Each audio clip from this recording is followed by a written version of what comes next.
Hi, welcome to ಜ್ಞಾನ Navodaya academy. ಇಂದಿನ ತರಗತಿಯಲ್ಲಿ ನಾವು ವೆರಿ ಇಂಪಾರ್ಟೆಂಟ್ ಚಾಪ್ಟರ್ ಆಂಗಲ್ಸ್ ಮಾಡ್ತಾ ಇದ್ದೀವಿ, ಕೋನಗಳು. ಇದು ಕೂಡ ಇಂಪಾರ್ಟೆಂಟ್ ಚಾಪ್ಟರ್. ಯಾಕೆ ಅಂದ್ರೆ ಪ್ರತಿ ವರ್ಷ ಈ ಪಾಠದಲ್ಲಿ ಪ್ರಶ್ನೆ ಕೇಳ್ತಾ ಇದ್ದಾರೆ. ಹಾಗಾದ್ರೆ ಕಾನ್ಸೆಪ್ಟ್ ತಿಳ್ಕೊಂಡು ಪ್ರಶ್ನೆಗಳು ನೋಡ್ತಾ ಹೋಗೋಣ. ಮೊದಲಿಗೆ ಆಂಗಲ್, ಆರ್ಮ್ ಮತ್ತೆ ವರ್ಟೆಕ್ಸ್ ಬಗ್ಗೆ ನೋಡ್ತೀವಿ. ಇಲ್ಲಿ ನೋಡಿ, ಇಲ್ಲಿ ಎರಡು ಲೈನ್ ಇದಾವಲ್ಲ, ಈ ಎರಡು ಲೈನ್ ಜಾಯಿನ್ ಆಗಿದೆ, ರೆಡ್ ಕಲರ್ ಕೊಟ್ಟಿದ್ದಾರೆ. ಇದಕ್ಕೆ ನಾವು ವರ್ಟೆಕ್ಸ್ ಅಂತ ಹೇಳ್ತೀವಿ. ಕನ್ನಡದಲ್ಲಿ ಇದಕ್ಕೆ ಶೃಂಗ ಅಂತ ಹೇಳ್ತೀವಿ. ಇದಕ್ಕೆ ನಾವು ಶೃಂಗ ಅಂತ ಹೇಳ್ತೀವಿ. ನೋಡಿ, ಎರಡು ಲೈನ್ಗಳು ಒಂದು ಲೈನ್ ಟಚ್ ಆಗ್ತಿದೆಯಲ್ಲ, ಈ ಬಿಂದುಗೆ ನಾವು ಶೃಂಗ ಅಂತ ಹೇಳ್ತೀವಿ. ನೆನ್ಪಿಟ್ಕೋಬೇಕು. ಓಕೆ, ಈ ಶೃಂಗ ಆದ್ಮೇಲೆ ಈ ಎರಡು ಲೈನ್ ಇದಾವಲ್ಲ, ಇಲ್ಲೊಂದು ಲೈನ್, ಆ ಎರಡು ಲೈನ್ಗೆ ನಾವು ಆರ್ಮ್ ಅಂತ ಹೇಳ್ತೀವಿ, ಬಾಹು ಅಂತ ಹೇಳ್ತೀವಿ. ಕನ್ನಡದಲ್ಲಿ ಬಾಹು ಅಂತ ಹೇಳ್ತೀವಿ. ಅದೇ ರೀತಿ ಈ ಎರಡು ಬಾಹುಗಳು ಸೇರಿ ವರ್ಟೆಕ್ಸ್ ಅಲ್ಲಿ ಸೇರಿ ಶೃಂಗದಲ್ಲಿ ಇಲ್ಲೊಂದು ಕೋನ ಮಾಡಿದವೆ. ಇದೇನ್ ಆಗಿದೆ, ಇದಕ್ಕೆ ನಾವು ಕೋನ ಅಂತ ಹೇಳ್ತೀವಿ, ಆಂಗಲ್ ಅಂತ ಹೇಳ್ತೀವಿ ಕನ್ನಡದಲ್ಲಿ, ಕೋನ. ಹಾಗಾದ್ರೆ ನಾವು ಏನ್ ತಿಳ್ಕೊಂಡ್ವಿ, ಎರಡು ಲೈನ್ ಇದಾವೆ, ಆ ಎರಡು ಲೈನಿಗೆ ಆರ್ಮ್ ಅಂತ ಹೇಳ್ತೀವಿ, ಕನ್ನಡದಲ್ಲಿ ಬಾಹುಗಳು ಅಂತ ಹೇಳ್ತೀವಿ. ಎರಡು ಆರ್ಮ್ ಸೇರ್ಕೊಂಡು ಒಂದು ಪಾಯಿಂಟ್ ಸೇರ್ಕೊಂತಾ ಇದೆ, ಆ ಪಾಯಿಂಟ್ಗೆ ವರ್ಟೆಕ್ಸ್ ಅಥವಾ ಶೃಂಗ ಅಂತ ಹೇಳ್ತೀವಿ. ಆ ಎರಡು ವರ್ಟೆಕ್ಸ್ ಸೇರ್ಕೊಂಡು ಆರ್ಮ್ ಸೇರುತ್ತಲ್ಲ, ಆರ್ಮ್ಗಳು ಸೇರ್ಕೊಂಡು ವರ್ಟೆಕ್ಸ್ ಅಲ್ಲಿ ಅದೇನ್ ಫಾರ್ಮೇಶನ್ ಆಗಿದೆ ಅದಕ್ಕೆ ನಾವು ಆಂಗಲ್ ಅಂತ ಹೇಳ್ತೀವಿ, ಕೋನ ಅಂತ ಹೇಳ್ತೀವಿ. ಓಕೆ, ಇದ್ರಲ್ಲಿ ಆರ್ಮ್ ಯಾವುದು ಅಂತ ಕೇಳಿದ್ರೆ ನೀವು ಎ ಬಿ ಅಥವಾ ಬಿ ಎ ಅಂತ ಹೇಳ್ತೀರಿ, ಅಥವಾ ಬಿ ಸಿ ಅಂತ ಹೇಳ್ತೀರಿ. ಅದರಲ್ಲಿ ವರ್ಟೆಕ್ಸ್ ಯಾವುದು, ಶೃಂಗ ಯಾವುದು ಅಂತ ಕೇಳಿದ್ರೆ ನೀವು ಬಿ ಅಂತ ಹೇಳ್ತೀರಿ. ಆಂಗಲ್ ಯಾವುದು ಅಂತ ಕೇಳಿದಾಗ ನಾವು ಎ ಬಿ ಸಿ ಅಂತ ಹೇಳ್ತೀವಿ. ನೋಡಿ, ಎ ಬಿ ಸಿ ಹಿಂಗ್ ಬರಿತೀವಿ, ಇದಕ್ಕೆ ಆಂಗಲ್ ಅಂತ ಹೇಳ್ತೀವಿ. ಎಕ್ಸಾಂಪಲ್ 45 ಡಿಗ್ರಿ ಕೊಟ್ಟಿದ್ದಾರೆ, 45 ಡಿಗ್ರಿ, ಆಂಗಲ್ 45 ಡಿಗ್ರಿ ಅಂತ ಬರಿತೀವಿ. ಅಥವಾ ಈ ವರ್ಟೆಕ್ಸ್ ಇದೆಯಲ್ಲ, ಈ ವರ್ಟೆಕ್ಸ್ ಅಲ್ಲಿ ಇರೋ ಆಂಗಲ್ಗೆ ನಾವು ಆಂಗಲ್ ಅಂತ ಹಿಂಗೂ ಬರಿತೀವಿ. ಅಥವಾ ಈ ಎ ಬಿ ಸಿ ಅಲ್ಲಿ ಬಿ ಮೇಲೆ ಕ್ಯಾಪ್ ಹಾಕಿನೂ ಕೂಡ ಬರಿತೀವಿ. ಆಂಗಲ್ಸ್ ಅನ್ನ ಈ ಕ್ಯಾಪ್ ಹಾಕಿ ಬರಿತೀವಿ, ಅಥವಾ ಎ ಬಿ ಸಿ ಹಿಂಗ ಆಂಗಲ್ ಹಾಕ್ತಿವಿ, ಅಥವಾ ಆಂಗಲ್ ಬಿ ಅಷ್ಟನ್ನ ಬಿ ಅಂತ ಆಂಗಲ್ ಹಾಕ್ತಿವಿ. ಓಕೆ, ಇದಕ್ಕೆ ಆಂಗಲ್ ಅಂತ ಹೇಳ್ತೀವಿ. ಹಾಗಾದ್ರೆ ಅದರಲ್ಲಿ ಎಷ್ಟು ಟೈಪ್ಸ್ ಆಂಗಲ್ಸ್ ಇದಾವೆ ಸರ್? ಟೋಟಲ್ ಇದರಲ್ಲಿ 6 ಟೈಪ್ಸ್ ಆಂಗಲ್ ಇದಾವೆ. ಓಕೆ, ನಾವು ನೋಡ್ಕೊಂಡ್ರೆ ಇದು 90, ಎಕ್ಸಾಕ್ಟ್ 90, ಅದಕ್ಕಿಂತ ಕಡಿಮೆ 90, ಅದಕ್ಕಿಂತ ಜಾಸ್ತಿ 180, ಅದಕ್ಕಿಂತ ಜಾಸ್ತಿ 0. ಓಕೆ, ಹಾಗಾದ್ರೆ ಫಸ್ಟ್ ನಾವು 90 ರೆಫರೆನ್ಸ್, ನಮ್ದು 90 ಹಿಂಗೂ ನಾವು 90 ಅಂತ ಅನ್ಕೋಬಹುದು. 90 ಅಲ್ಲ, 90 ಡಿಗ್ರಿ 90 ಡಿಗ್ರಿ ಬರುತ್ತೆ.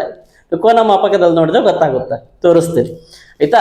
90ಕ್ಕಿಂತ ಕಡಿಮೆ ಇದ್ರೆ, 90 ಡಿಗ್ರಿಗಿಂತ ಕಡಿಮೆ ಇದ್ರೆ ಅದಕ್ಕೆ ನಾವು ಅಕ್ಯೂಟ್ ಆಂಗಲ್, ಕ್ಯೂಟ್ ಆಂಗಲ್. ದೊಡ್ಡ ಹುಡುಗರಿಗೆ ಹೇಳ್ತೀವ ಕ್ಯೂಟ್ ಅಂತ ಹೇಳಿ, ಸಣ್ಣ ಸಣ್ಣ ಪಾಪಗಳಿಗೆ ಹೇಳ್ತೀವಲ್ವಾ. 1 ಡಿಗ್ರಿಯಿಂದ ಸ್ಟಾರ್ಟ್ ಆಗುತ್ತಲ್ವಾ, 1 ಡಿಗ್ರಿಯಿಂದ ಹಿಡಿದು 89 ಡಿಗ್ರಿ ತನಕ, 89 ಬಂದ್ರು ಕೂಡ ಅದು ಅಕ್ಯೂಟ್ ಆಂಗಲ್. ಕನ್ನಡದಲ್ಲಿ ಲಘು ಕೋನ ಅಂತ ಹೇಳ್ತೀವಿ. ಓಕೆ, ಅದಕ್ಕೆ ನಾವು ಲಘು ಕೋನ, ಅಕ್ಯೂಟ್ ಆಂಗಲ್ ಅಂತ ಹೇಳೋದಕ್ಕೆ ನಾವು ಲಘು ಕೋನ ಅಂತ ಹೇಳ್ತೀವಿ. ಓಕೆ, ಅದೇ ರೀತಿ ಎಕ್ಸಾಕ್ಟ್ 90 ನೋಡಿ, 90 ಯಾಕೆ ತೋರಿಸಿದೆ ಅಂದ್ರೆ ಹಿಂಗಿರುತ್ತೆ. 90 ಎಕ್ಸಾಕ್ಟ್ 90 ಡಿಗ್ರಿ ಇದ್ರೆ ಅದಕ್ಕೆ ನಾವು ರೈಟ್ ಆಂಗಲ್ ಅಂತ ಹೇಳ್ತೀವಿ. ಕನ್ನಡದಲ್ಲಿ ಇದಕ್ಕೆ ಲಂಬ ಕೋನ ಅಂತ ಹೇಳ್ತೀವಿ. ಲಂಬ ಕೋನ ಅಂತ ಹೇಳ್ತೀವಿ. ಇದು ಎಲ್ ಶೇಪ್ ಇರುತ್ತೆ ನೋಡಿ, ನೆನ್ಪಿಟ್ಕೋಬೇಕು. ಎಲ್ಕಿಂತ ಕಡಿಮೆ. ಓಕೆ, ಇದು ಎಲ್, ಅದು ಎಲ್ಕಿಂತ ಸ್ವಲ್ಪ ಜಾಸ್ತಿ ಆಯ್ತಾ. ಅದಕ್ಕಿಂತ ಜಾಸ್ತಿ ಇದ್ರೆ 90ಕ್ಕಿಂತ ಜಾಸ್ತಿ ಇರಬೇಕು. 180 ಸ್ಟ್ರೈಟ್ ಇದೆಯಲ್ಲ, 180ಕ್ಕಿಂತ ಕಡಿಮೆ ಇರಬೇಕು. 90ಕ್ಕಿಂತ ಜಾಸ್ತಿ ಇರಬೇಕು, 180ಕ್ಕಿಂತ ಕಡಿಮೆ ಇರಬೇಕು. ಅದಕ್ಕೆ ಅಬ್ಟ್ಯೂಸ್ ಆಂಗಲ್ ಅಂತ ಹೇಳ್ತೀವಿ. ಕನ್ನಡದಲ್ಲಿ ಇದಕ್ಕೆ ವಿಶಾಲ ಕೋನ ಅಂತ ಹೇಳ್ತಾರೆ ಆಯ್ತಾ. ಸಾಕಷ್ಟು ಪ್ರಶ್ನೆಗಳು ವಿಶಾಲ ಕೋನದ ಮೇಲೆ ಕೇಳಿದ್ದಾರೆ ಆಯ್ತಾ. ಇದು 90 ಡಿಗ್ರಿಗಿಂತ ಹೆಚ್ಚಿರುತ್ತೆ, ಅಥವಾ ಮತ್ತೆ 180 ಡಿಗ್ರಿಗಿಂತ ಕಡಿಮೆ ಇರುತ್ತೆ. Sir, exact 180 degree straight line ನೋಡಿ, ಸ್ಟ್ರೈಟ್ ಲೈನ್ ಅಂತ ಹೇಳ್ತೀನಲ್ಲ ನಾನು, ಸ್ಟ್ರೈಟ್ ಲೈನ್ ಇದ್ರೆ ಅದು ಸ್ಟ್ರೈಟ್ ಆಂಗಲ್. ಓಕೆ, ಸರಳ ಕೋನ. ಪಕ್ಕದ ಮನೆ ಸರಳ ಆಂಟಿ ಅಲ್ಲ, ಸರಳ ಕೋನ. ಓಕೆ, ಸರಳ ಕೋನಕ್ಕಿಂತ ಜಾಸ್ತಿ ಬಂದ್ರೆ ನೋಡಿ, ಇಲ್ಲಿ 180 ಡಿಗ್ರಿಗಿಂತ ಜಾಸ್ತಿ ಇರಬೇಕು, 360 ಡಿಗ್ರಿಗಿಂತ ಕಡಿಮೆ ಇರಬೇಕು. ಓಕೆ, ಈ ಕೆಳಗಡೆದಲ್ಲ, ಮೇಲ್ಗಡೆ ಆಂಗಲ್. ಅದಕ್ಕೆ ನಾವು ಹೇಳ್ತೀವಿ ರಿಫ್ಲೆಕ್ಸ್ ಆಂಗಲ್, ಸರಳಾಧಿಕ ಕೋನ. ಸರಳಾಧಿಕ ಕೋನ ಅಂತ ಹೇಳ್ತೀವಿ. ಅರ್ಥ ಆಯ್ತಾ? ಅದೇ ರೀತಿ ಕಂಪ್ಲೀಟ್ ಆಂಗಲ್, ಅದೇ 0 ಅಥವಾ 360 ಡಿಗ್ರಿ ಇದ್ರೆ ಅದಕ್ಕೆ ಕಂಪ್ಲೀಟ್ ಆಂಗಲ್ ಅಂತ ಹೇಳ್ತೀವಿ. ಪೂರ್ಣ ಕೋನ ಅಂತ ಹೇಳ್ತೀವಿ ಕನ್ನಡದಲ್ಲಿ, ಪೂರ್ಣ ಕೋನ ಅಂತ ಹೇಳ್ತೀವಿ. ಅರ್ಥ ಆಯ್ತು ಅಂತ ಅನ್ಕೊಂತೀನಿ. ಫಸ್ಟ್ 90 ಡಿಗ್ರಿ ರೆಫರೆನ್ಸ್ ಇಟ್ಕೊಳ್ಳಿ. 90ಕ್ಕಿಂತ ಫಸ್ಟ್ 9ಕ್ಕಿಂತ ಕಡಿಮೆ ಅಪ್ಪ, ಆಯ್ತಾ? 90ಕ್ಕಿಂತ ಕಡಿಮೆ ಇದ್ರೆ ಲಘು ಕೋನ, ಲಂಬ ಕೋನ, ಆಮೇಲೆ ವಿಶಾಲ ಕೋನ, ಸರಳ ಕೋನ, ಸರಳಾಧಿಕ ಕೋನ, ಕಂಪ್ಲೀಟ್ ಇದ್ರೆ ಅದು ಪೂರ್ಣ ಕೋನ. ಅಂದ್ರೆ first acute angle, right angle, ಆಮೇಲೆ obtuse angle, straight angle, reflex angle, ಆಮೇಲೆ ಕಂಪ್ಲೀಟ್ ಆಂಗಲ್. ಇಷ್ಟು ಆಂಗಲ್ಸ್ ಬರ್ತವೆ. ಹಾಗಾದ್ರೆ ಇನ್ನೂ ಒಂದು ಕೇಳ್ತಾರೆ ಪ್ರಶ್ನೆಗಳು, ಯಾವ್ಯಾವ ಇನ್ಸ್ಟ್ರೂಮೆಂಟ್ಸ್ ಇದಾವೆ, ಹೇಗೆ ಬಳಸ್ತೀವಿ ಅಂತೇಳಿ. ನಮಗೆ ಗೊತ್ತದ, ಒಂದು ಪ್ರೊಟೆಕ್ಟರ್ ಕೇಳ್ತಾರೆ, ಡಿವೈಡರ್ ಕೇಳ್ತಾರೆ, ಸ್ಕ್ವೇರ್ ಸೆಟ್ ಕೇಳ್ತಾರೆ, ರೂಲರ್ ಕೇಳ್ತಾರೆ, ಕಂಪಾಸ್ ಕೇಳ್ತಾರೆ. ಓಕೆ, ಇದಕ್ಕೆ ಫಸ್ಟ್ ಇಲ್ಲಿಂದ ಸ್ಟಾರ್ಟ್ ಮಾಡೋಣ. ಅಳತೆ ಪಟ್ಟಿ, ರೂಲರ್, ಅಥವಾ ಇದಕ್ಕೆ ಸ್ಕೇಲ್ ಅಂತ ಹೇಳ್ತೀವಿ ನಾವು ನಾರ್ಮಲಿ ಶಾಲೆಗಳಲ್ಲಿ. ಸ್ಕೇಲ್ ಅಂತ ಓದ್ತೀವಿ. ಯಾಕೆ ಬಳಸ್ತಾರೆ? ಇದು ಸ್ಟ್ರೈಟ್ ಲೈನ್ ಎಳೆಯಕ್ಕೆ, ನೋಡಿ ಇದೇ ಸರಳ ರೇಖೆ, ರೇಖಾಖಂಡ ಎಳೆಯಕ್ಕೆ ಯೂಸ್ ಮಾಡ್ತಾವೆ. ಸರ್ ಹೇಗಿರುತ್ತೆ? ನಾರ್ಮಲಿ ನಾವು ಸ್ಕೇಲ್ ನೋಡಿದೀವಿ. ಸ್ಕೇಲ್ ಇಲ್ಲಿ ಬಂತು ನೋಡಿ, ಹಿಂಗೆ ಸ್ಕೇಲ್ ಇರುತ್ತೆ. ಸ್ಕೇಲ್ ಯಾಕೆ ಬಳಸ್ತೀವಿ ಸರ್? ಹಿಂಗೆ ಲೈನ್ ಎಳೆಯಕ್ಕೆ ಬಳಸ್ತೀವಿ. ಲೈನ್ ಎಳೆದೀನಿ, ಬೇರೆ ಕಲರ್ ಎಳಿತೀನಿ, ನಿಮಗೆ ಕಾಣಿಸುತ್ತೆ. ಸ್ಟ್ರೈಟ್ ಲೈನ್ ಎಳೆಯಕ್ಕೆ ನಾವು ಸ್ಕೇಲ್ ಬಳಸ್ತೀವಿ. ಇದಕ್ಕೆ ನಾವು ರೂಲರ್ ಅಥವಾ ಅಳತೆ ಪಟ್ಟಿ ಅಂತ ಹೇಳ್ತೀವಿ. ನೆಕ್ಸ್ಟ್ ವಿಭಾಜಕ, ಡಿವೈಡರ್. ಇವಾಗ ಡಿವೈಡರ್ ಯಾಕೆ ಯೂಸ್ ಮಾಡ್ತೀವಿ? ಇದು ಡಿವೈಡರ್ ಹಿಂಗಿರುತ್ತೆ, ಅಂದ್ರೆ ಈ ಕಡೆನೂ ಪೆನ್ಸಿಲ್ ಹಾಕಿರಲ್ಲ, ಇದರಲ್ಲೂ ಪೆನ್ಸಿಲ್ ಹಾಕಿರಲ್ಲ, ಎರಡೂ ಕಡೆ ಹಿಂಗ್ ಚೂಪಾಗಿರುತ್ತಲ್ವಾ, ಅದಕ್ಕೆ ನಾವು ಡಿವೈಡರ್ ಅಂತ ಹೇಳ್ತೀವಿ. ಅದನ್ನ ಹಿಂಗ್ ಸ್ಕೇಲ್ ಎಳೆದಿದ್ದೀನಿ, ಇದನ್ನ ಹಿಂಗ್ ಮೆಜರ್ ಮಾಡ್ಕೊಳ್ಳೋದಪ್ಪ, ಎಷ್ಟಿದೆ ನೋಡ್ಕೊಂಡು ಸ್ಕೇಲ್ ಅಲ್ಲಿ ಎಷ್ಟಿದೆ ಅಂತ ಮೆಜರ್ ಮಾಡ್ಕೊಳ್ಳೋಕೆ ನಾವೇನ್ ಮಾಡ್ತೀವಿ? ಅದನ್ನ ಡಿವೈಡರ್ನ ಬಳಸ್ತೀವಿ. ಓಕೆ, ನೆಕ್ಸ್ಟ್ ಕೈವಾರ, ತುಂಬಾ ಇಂಪಾರ್ಟೆಂಟ್. ಕಂಪಾಸ್. ಕಂಪಾಸ್ ಯಾಕೆ ಬಳಸ್ತೀವಿ ನಾವು? ವೃತ್ತ ಹಾಕಕ್ಕೆ, ಸರ್ಕಲ್ ಹಾಕಕ್ಕೆ ಬಳಸ್ತೀವಿ. ನೋಡಿ ಇಲ್ಲಿ ನಾನು ಸಣ್ಣದೇ ತಗೊಂತೀನಿ, ಒಂದು 3 ಸೆಂಟಿಮೀಟರ್ ತಗೊಂಡ್ರೆ ಇದು ಸರ್ಕಲ್ ಹಾಕ್ಬೇಕು ಅಂತಂದ್ರೆ ಇದನ್ನ ಬಳಸಿ ಹಿಂಗ್ ಸರ್ಕಲ್ ಹಾಕ್ತೀವಿ, ಹೌದಲ್ವಾ? ಇದಕ್ಕೆ ಸರ್ಕಲ್ ಅಂತ ಹೇಳ್ತೀವಿ. ಇದು ಒಂದು ಇನ್ಸ್ಟ್ರೂಮೆಂಟ್, ಇದು ಒಂದು ಇನ್ಸ್ಟ್ರೂಮೆಂಟ್ ಕೇಳ್ತಾರೆ. ಓಕೆ, ನೆಕ್ಸ್ಟ್ ಅದಾದ್ಮೇಲೆ ಯಾವ್ದು ಕೇಳ್ತಾರೆ? ಕೋನ ಮಾಪಕ.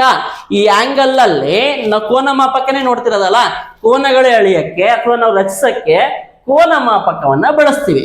ಕೋನ ಮಾಪಕ ಹಿಂಗಿರುತ್ತ, ಆಯ್ತಾ? ಅದರಲ್ಲಿ ಕೋನ ಮಾಪಕ